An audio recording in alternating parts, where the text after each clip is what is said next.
Speaking at Davos last week, the President of European Commission, Ursula von der Leyen, hailed a defining chapter in EU-India relations. There's still work to do, but we are on the cusp of a historic trade agreement. Indeed, some call it the mother of all deals.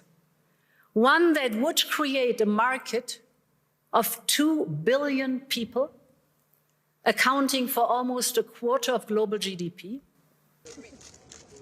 Von der Leyen visited India last year, ramping up joint efforts to conclude the mega deal. For both sides, it's too important to fail, economically and politically.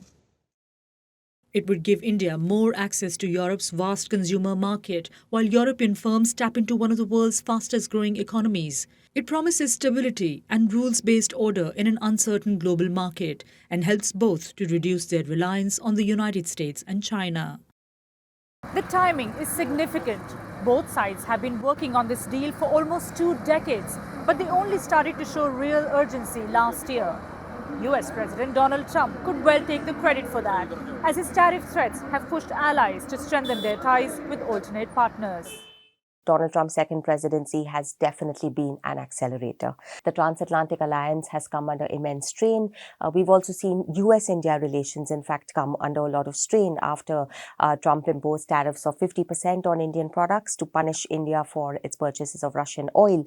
And absolutely, I think this is one of the reasons that the FTA negotiations have been fast-tracked over the last couple of months in the way that they have.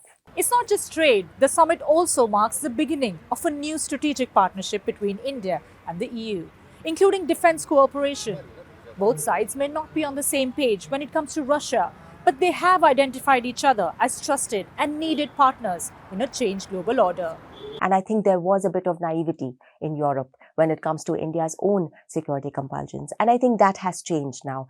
There's also the fact of the Russia-China alliance, the Russia-China No Limits partnership that was again signed just when this war began. But I think over the course of time, Europe and Indian interactions actually increased against the backdrop of this war. Both sides are keen to sign as soon as possible, but the agreement still needs to be approved by the European Parliament, and that could take up to a year.